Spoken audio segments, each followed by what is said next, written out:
Hello साथियों, नमस्कार। आज हम शिक्षा मनोविज्ञान का एक महत्वपूर्ण टॉपिक जिसके ऊपर डिस्कस करेंगे। अधिगम की प्रक्रिया, अधिगम की जो प्रोसेस होती है वो किस प्रकार से होती है उसके बारे में हम कंप्लीटली डिस्कस करेंगे। तो देखिए साथियों, सीखने की जो प्रक्रिया है ये एक व्यापक और विस्तृत प्रक्रिया है। ये कोई छोटी प्रक्रिया नहीं है, बहुत ही व्यापक और विस्तृत प्रक्रिया है जो विभिन्न मानसिक प्रक्रियाओं का जो संयोग है, योग है। इनमें कई प्रकार की मानसिक जो प्रक्रियाएं होती हैं उनके द्वारा हम सीखते हैं।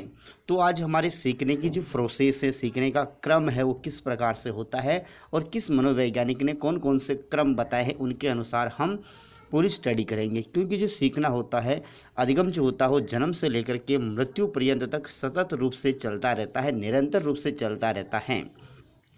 तो हम पहले पढ़ेंगे स्मिथ के अनुसार सीखने की प्रक्रिया के कितने चरण हैं और किस प्रकार से स्मिथ सीखने की प्रक्रिया को मानता है।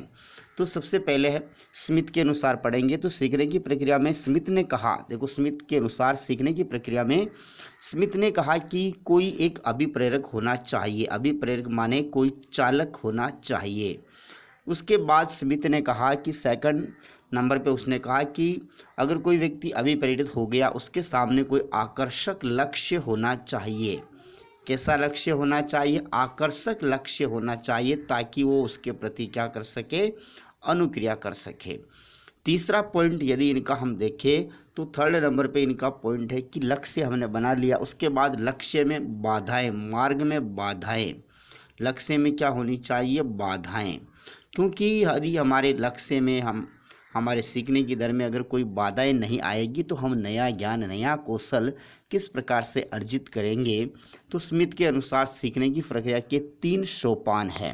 कितने सोपान है? 3 सोपान है, याद रखेंगे। पहला सोपान स्मिथ के अनुसार है वो है अभिप्रेरक, दूसरा लक्ष्य, पहला अभिप्रेरक, उसके बाद में सेकंड है लक्ष्य और थर्ड है बाधाएं, बैरियर्स। इस प्रकार से स्मिथ सीखने की प्रक्रिया को बताता है। अब मैं एक एक के ऊपर कंप्लीटली चर्चा कर रहा हूँ। सबसे पहले हम अभिप्रेरक को लेते हैं। अभिप्रेरक को हम चालक या मोटिव भी कह सकते हैं। चालक या इंग्लिश में इसे मोटिव कह सकते हैं। स्मिथ कहता है कि स्मिथ का ये प्रथम सोपान है, फर्स्ट सोपान है। स्मिथ के अनुसार चालक क्या है? उसने कहा कि अभिप्रेरक वह शक्ति है जो बालक को सीखने के लिए प्रेरित करती है। अभिप्रेरक शक्ति है जो सीखने के लिए प्रेरित करती है। बालक को अपनी मूलभूत आवश्यकताओं, ज्ञान अर्जन, कुशलताएं प्राप्त करने की इच्छा रहती है।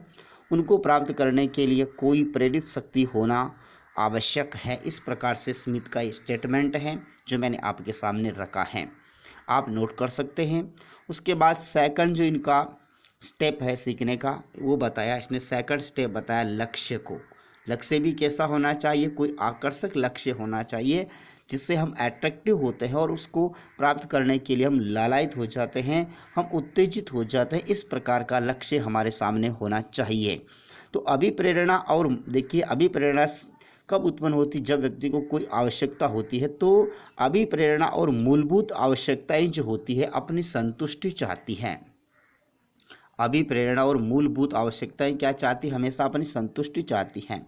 अतः व्यक्ति अभिप्रेरणा को संतुष्ट करने के लिए उनके सामने कोई न कोई एक लक्ष्य निर्धारित करता है। अपनी आवश्यकताओं को संतुष्ट करने के लिए व्यक्ति क्या करता है?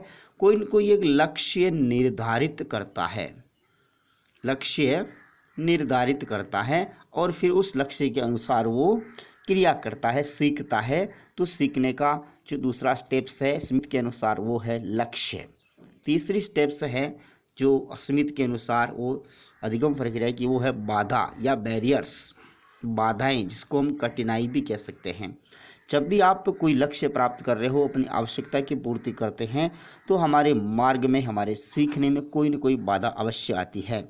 इस प्रकार बाधाओं का जो हम निराकरण करते हैं, बाधाओं को हम हटाते हैं अपने मार्ग से, उस समय आप क्या करते हो? कोई न कोई नवीन ज्ञान सीखते हो, नवीन जो कौशल है वो सीखते हो, नवीन अनुभव सीखते हो, नवीन आदतें सीखते हो और नवीन आप उसमें से प्रशिक्षण ट्रेनिंग लेते हो कि इस काम को इस प्रकार से करने पर ये काम इस प्रकार से हो जाता है, इस समस्या का निराकरण ऐसा करेंगे तो ऐसा हो जाएगा, तो आपको जो है नया नया एक्सपीरियंस अनुभव भी प्राप्त होता है।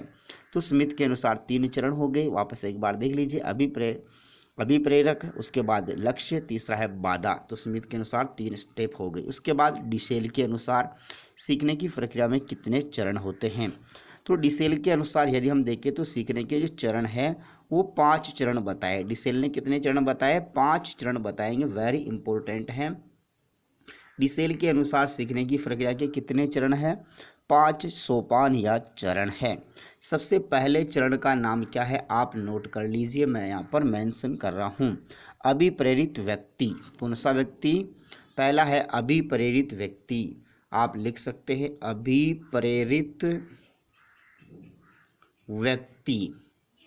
ठीक है, अभिप्रेरित व्यक्ति ये डिसेल के अनुसार सीखने की प्रक्रिया का पहला सोपान है। दूसरे सोपान का नाम है मार्ग में बाधाएं। मार्ग में बाधाएं, इसको दूसरे शब्दों में कैसे कह सकते हैं? सीखने की क्रिया में बाधाएं।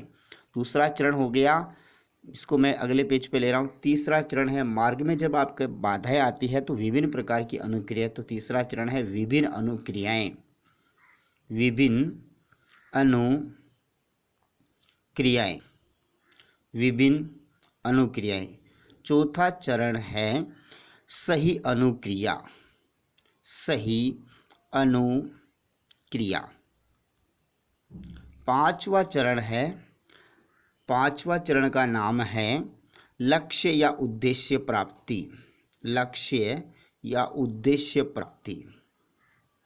लक्ष्य या उद्देश्य प्राप्ति। इस प्रकार डिसेल के अनुसार सीखने की प्रक्रिया के 5 चरण हो गए हैं। पांचों चरणों का नाम एक बार वापस देख लीजिए। पहला चरण है अभिप्रेरित व्यक्ति, दूसरा मार्ग में बाधाएं, तीसरा चरण विभिन्न अनुक्रियाएं, चौथा चरण सही अनुक्रियाएं, पांचवा चरण लक्ष्य या उद्देश्य प्राप्ति। इस प्रकार से डिसेल के अनुसार सीखने के 5 सोपान हैं। उसके बाद है मिलर एवं डोलार्ड के अनुसार सीखने के कितने चरण हैं? 4 चरण हैं। मिलर एवं डोलार्ड के अनुसार अधिगम प्रक्रिया के या सीखने के 4 चरण या सोपान हैं। सबसे पहला जो सोपान है उसका नाम है आवश्यकता का अनुभव होना। आवश्यकता का अनुभव होना, सबसे पहला चरण इनका आवश्यकता का अनुभव होना। सेकंड स्टेप इन्होंने बताया कि लक्ष्य को देखना। लक्ष्य को देखना, अगले पेज पे ले रहे हैं, लक्ष्य को देखना। तीसरा चरण है मिलर एवं डोलार्ड के अनुसार लक्ष्य प्राप्ति हेतु प्रयास। लक्ष्य प्राप्ति हेतु प्रयास। चौथा चरण का नाम है लक्ष्य प्राप्ति। लक्ष्य प्राप्ति। इस प्रकार से 4 चरण बताए हैं। उसके बाद देखिए एक हम जनरल बात करते हैं। कोई भी व्यक्ति होता है वो कब काम करता है? जब कब सीखता है? जब उसको कोई आवश्यकता होती है। ठीक है, ये जो आवश्यकताएं होती है, आवश्यकता जो होती है ये अभिप्रेरणा से उत्पन्न हो सकती है। किसी व्यक्ति को हमने मोटिवेट कर दिया, उसको उनकी आवश्यकताएं हमने बता दी तो वो व्यक्ति क्या हो गया? मोटिवेट हो गया। तो यहाँ पर अभिप्रेरणा जो है, अभिप्रेरणा मोटिवेशन, ये सीखने की प्रक्रिया में महत्वपूर्ण है। सीखने की क्रिया का यदि आपको किसी को सिखाना है तो उसको मोटिवेट करो। तो सबसे पहली स्टेप है मोटिवेट करना बालकों को सीखने के लिए। अभिप्रेरणा जो होती है आवश्यकता से प्रारंभ होती है। कहाँ से प्रारंभ होती है? आवश्यकता से प्रारंभ होती है अभिप्रेरणा, और ये संतुष्टि पर समाप्त हो जाती है। जब आवश्यकता की पूर्ति हो जाती है, आवश्यकताएं संतुष्ट हो जाती है तो अभिप्रेरणा समाप्त हो जाती है। इसी प्रकार से अगला जो बिंदु है वो है थोर्नडाइक के अनुसार। किसके अनुसार? थोर्नडाइक के अनुसार सीखने के कितने चरण हैं? तो थोर्नडाइक के अनुसार जो सीखने के चरण हैं वो 8 चरण हैं। 8 चरण इस प्रकार से है, उनका हम यहाँ से वर्णन अभी करेंगे।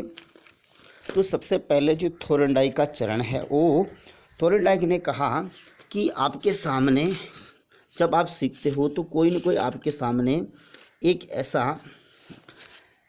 अभिप्रेरित या आवश्यकता आपके सामने होनी चाहिए। तो पहला इनका चरण है आवश्यकता। क्या हो गया? आवश्यकता। आवश्यकता या अभिप्रेरणा या चालक होना जरूरी है। ठीक है ना, अभिप्रेरणा, आवश्यकता या चालक होना बहुत जरूरी है। उसके बाद इन्होंने थॉर्नडाइक ने बताया दूसरा चरण, वो भी वेरी इंपॉर्टेंट है, जिसके ऊपर मैं डिस्कस कर रहा हूँ। इन्होंने कहा दूसरे चरण में लक्ष्य। दूसरे चरण में क्या है? आपके सामने कोई लक्ष्य होना चाहिए, गोल होना चाहिए। तीसरे चरण में इन्होंने बताया बाधा, मार्ग में बाधा होनी चाहिए। चौथा इन्होंने बताया कि अधिगम की स्थिति, वातावरण, अधिगम की स्थिति या वातावरण। ठीक है, अधिगम की स्थिति या वातावरण।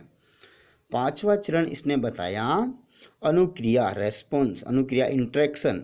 यहाँ पर अनुक्रिया यानी इंटरेक्शन। छठा है इनका चरण समायोजन, समायोजन। सातवें चरण का नाम है व्यवहार में परिवर्तन, व्यवहार में परिवर्तन। और आठवां है स्थायीकरण, जो व्यवहार में आपके परिवर्तन हुआ उसका स्थायीकरण करना। ठीक है ना, फिक्सेशन। तो इस प्रकार से थॉर्नडाइक के अनुसार 8 चरण हो गए। उसके बाद एक अध्यापक जो होता है, टीचर जो होता है, वो बालकों को किस प्रकार से सिखाता है एक शिक्षक के अनुसार। ये तो मनोवैज्ञानिकों के अनुसार है। अब बात करते शिक्षक के अनुसार। यदि आप टीचर बन जाते हो तो किस प्रकार से बालकों को आप पढ़ाओगे, आपकी टीचिंग प्रोसेस क्या रहेगी, तो आप यहाँ से सीख लीजिए। सबसे पहले शिक्षक क्या करता है? सबसे पहले छात्रों को सीखने के लिए अभिप्रेरित करना। क्या करना है? अभिप्रेरित। सबसे पहले छात्रों को सीखने के लिए अभिप्रेरित करना। उसके बाद क्या करना? छात्रों के सामने लक्ष्य प्रस्तुत करना। छात्रों के सामने क्या करना? लक्ष्य प्रस्तुत करना। दूसरा चरण हो गया अभी अध्यापक का। तीसरा चरण है छात्रों को विभिन्न प्रकार की अनुक्रियाएं करने की स्वतंत्रता देना। विभिन्न प्रकार की जो अनुक्रियाएं हैं वो करने की छात्रों को स्वतंत्र देना। तो विभिन्न अनुक्रियाएं करने की क्या देना? स्वतंत्रता देना। तीसरा चरण हो गया। उसके बाद सही, चौथा जो चरण है वो सही अनुक्रिया का मार्गदर्शन करना। सही अनुक्रिया, सही अनुक्रिया का क्या करना? मार्गदर्शन करना, गाइडेंस करना। सही अनुक्रिया का मार्गदर्शन करना। जब छात्र अपने लक्ष्य को प्राप्त कर लेते हैं तो उसको अंत में क्या दिया जाता है? पांचवा चरण है उचित पुनर्बलन देना। उचित पुनर्बलन देना। इस प्रकार से ये 5 चरणों के द्वारा जो शिक्षक है वो अपनी शिक्षण की प्रक्रिया को, अधिगम की प्रक्रिया को संपन्न करा सकता है। तो हमने भी 5 बिंदु के ऊपर चर्चा की है। तो आप शायद समझ गए होंगे जो शिक्षण की प्रक्रिया क्या है। उसके बाद हम एक चीज़ और बात कर लेते हैं कि शिक्षण की प्रक्रिया में सबसे महत्वपूर्ण स्थान होता है अभिप्रेरणा का। ये जो अभिप्रेरणा होती है ये सीखने की दर, मात्रा, गति को बढ़ा देती है। ठीक है ना, सीखने की दर, मात्रा, गति को बढ़ा देती है। सीखने की प्रक्रिया में और भी वातावरण का भी महत्वपूर्ण स्थान होता है। यदि आप जब पढ़ाई कर रहे हो, सीख रहे हो, यदि आपका जो भौतिक, सामाजिक, सांस्कृतिक वातावरण बहुत अच्छा है तो आपने के जो सीखने की दर है, गति है, वो बहुत अच्छी होगी। तो सीखने की जो परिस्थितियाँ हैं, सीखने की प्रक्रिया में एक महत्वपूर्ण सोपान सीखने की परिस्थितियाँ भी है। एनवायरनमेंट, वातावरण की भी महत्वपूर्ण भूमिका होती है। सबसे महत्वपूर्ण भूमिका अभिप्रेरणा की होती है। उसके बाद वातावरण की भी महत्वपूर्ण भूमिका होती है सीखने की प्रक्रिया में। तो आज हमने सब जो सीखने की प्रोसेस है वो पढ़ी। स्मिथ के अनुसार हमने पढ़ लिया, हमने डीसेल के अनुसार पढ़ लिया, हमने मिलर और डोनाल्ड के अनुसार भी पढ़ लिया, थॉर्नडाइक के अनुसार पढ़ लिया। और एक टीचर के जो होता है वो किस प्रकार से टीचिंग कार्य करवा सकता है। और इसके अलावा हमने अभिप्रेरणा जो है वो आपके अधिगम सीखने में किस प्रकार से सहायक होती है, और जो सीखने की परिस्थितियां हैं वो किस प्रकार से आपके सीखने की क्रिया को प्रभावित भी करती है, उसके बारे में हमने कम्प्लीटली चर्चा कर ली है। जय हिंद, जय भारत। मिलते हैं नेक्स्ट वीडियो में।